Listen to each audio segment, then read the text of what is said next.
सभी दोस्तों को ऋषि पालतून का नमस्कार। दोस्तों आज हम पहुँचे हैं गोविंद धाम में। आज यहाँ बहुत बड़ा सत्संग होने जा रहा है 26/12/23 को। आइए इसकी आंखों देखी रूपरेखा दिखाते। संस्कार है नहीं है और भी बहुत चीजें मुझे थोड़ा कम अनुभव है, इनका आपको ज्यादा होगा तो आप समझ सकते हैं मैं क्या कहना चाहता हूं। जब कोई भी हम कार्य करते हैं छोटे से लेकर के बड़ा तक, चाहे हम बाजार से सामान लेने गए या खरीदने गए, कोई भी इस संसार के अंदर सब लोग खरीद बेच सब करते हैं। कितना चाहे आप कोई फ्रूट ही ले रहे हो कि 2 रुपए कम कर दो, 10 कम ज्यादा कर दो, कितना बहस करते हो आप कुछ पैसे के लिए, कुछ समय के लिए। आपको पता होता है कि ये भैंस 1 वर्ष ही रखनी है, 2 महीने रखनी है, बीच में दे देंगे। आपको पता है ये फ्रूट सिर्फ 4 दिन ही चलेगा, इससे ज्यादा नहीं चलेगा। आपको पता है कि आप कितना बहस करते हो छोटी छोटी वस्तुओं के लिए, लेकिन गुरु आप बिना सोचे समझे बना लेते। ना कुछ जांच परख होती है, ना सोचना समझना होता है, ना कोई सवाल होता है, अपना कोई गुरु बनाने का उद्देश्य भी नहीं होता है कि पड़ोस के लोगों ने गुरु बनाया है, हमारे साथ आ रहे हैं, उन्होंने इनको गुरु बना रखा है, हम भी गुरु बना लेते हैं। इस प्रकार से एक दूसरे को देख के हम गुरु बना लेते हैं। ना गुरु को कुछ पता होता है, ना शिष्यों को कुछ पता होता है, क्योंकि उन्हें तो पता ही नहीं कि गुरु बनाया क्यों जाता है। कुछ लोग भूत वगैरह निकालते हैं, उनको गुरु बना लेते हैं। कुछ लोग जिनके अंदर देवी देवताओं की शक्ति आती है, उनको ये मान के कि इसमें तो हनुमान जी आ गए तो ये मेरे गुरु हो गए, उनको गुरु बना लेते हैं। कुछ लोग शरीर को स्वस्थ करने वाले लोगों को गुरु बना लेते हैं। कुछ लोग काम सिखाने वालों को गुरु बना लेते हैं। कुछ लोग विद्वानों को गुरु बना लेते हैं।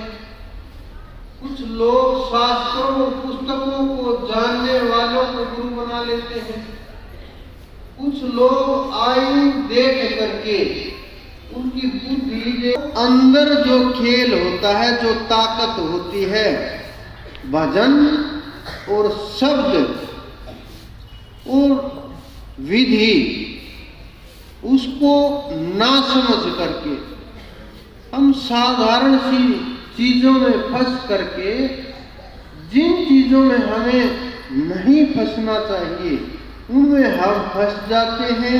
जहां हमें तोल आजकल तो क्या चल रहा है, आजकल तो गुरु भी छाती देख करके बनाए जाते हैं, इसको बना लेते हैं।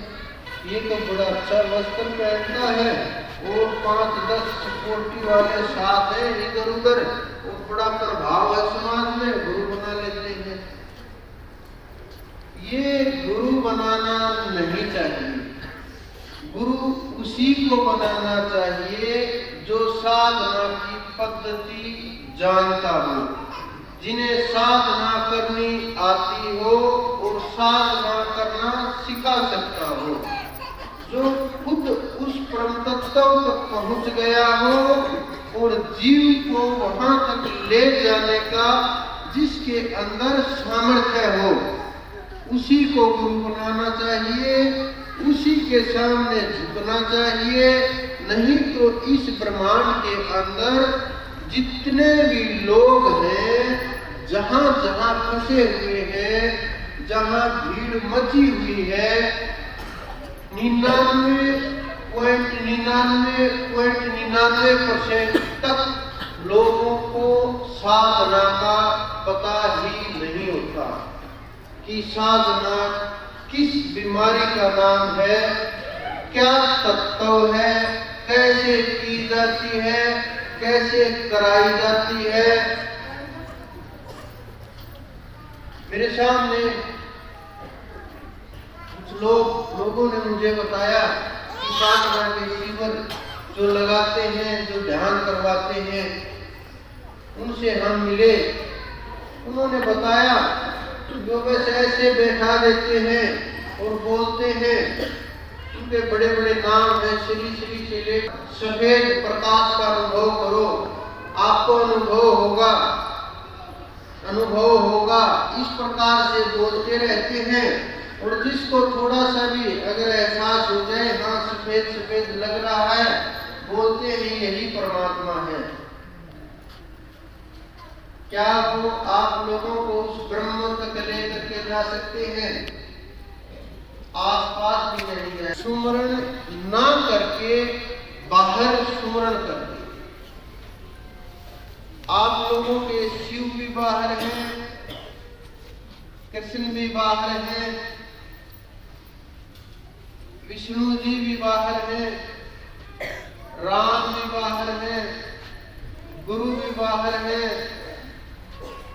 जितना भी आप ध्यान करते हो, मुख्यतः तो लोग ध्यान की तरफ जाते ही बाहर ही इधर उधर घूमते रहते हैं, छोटी छोटी वस्तुओं में फंसे रहते हैं।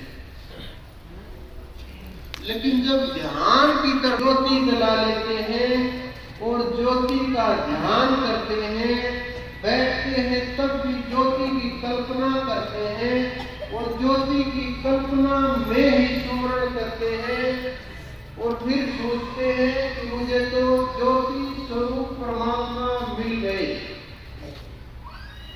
बड़ी आश्चर्य, ज्योति को खोजने का प्रयत्न कर रहे हैं। ये वो बात हुई, सूर्य को खोजने के लिए हम, तो आप खुद समझ लीजिए कि मैं क्या कहूँ, क्या आपका व्यवहार कैसा है, क्या आप कर रहे हैं, कहाँ खोज चल रही है, क्या उद्देश्य बन गया आपका, क्या ये रास्ता है, क्या ये मंजिल है, क्या तरीका होता है। बहुत बार ध्यान करते करते गुरु के ऊपर भी रुक गए तो रोक लिए जाओगे, जीवन मुक्त नहीं होगे, चाह करके भी नहीं होगे, क्योंकि गुरु के स्वरूप जाने के बाद आगे कहीं नहीं जाना होगा। या और कोई कारण हो सकते हैं, या अपने को भगवान वगैरह की जगह प्रस्तुत करने का और कोई ने देखे होंगे कि बैठ जाते हैं, हाथ पैर मारने लगते हैं। कुछ लोग सोचते हैं कि कुंडलिनी जागृत हो रही होगी और कुंडलिनी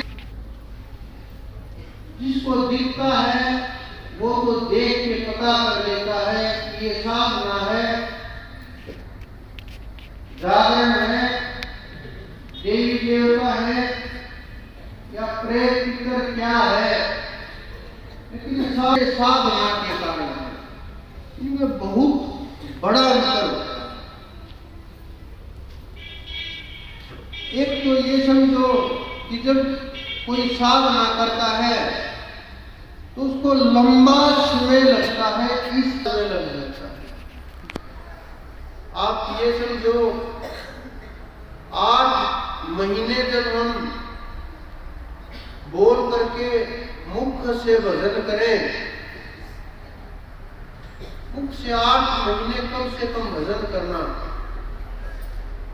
चलता रहे भजन, आंख खुले तब भी चलता रहे, बैठे तब भी चलता रहे, काम करे तब भी चलता रहे, लगातार सोए तो भी ध्यान करते हुए सोए, बोलते बोलते जब उठेंगे वही जाप होता। उस जाप को दोस्तों ये दिखाई हमने गोविंद धाम की रूपरेखा। अगर ये वीडियो मेरी पसंद आई एक लाइक सब्सक्राइब करना ना भूलिए। मैं हूँ गोविंद धाम से ऋषिपाल दून। जय हिंद, वंदे मातरम, जय भारत। आपके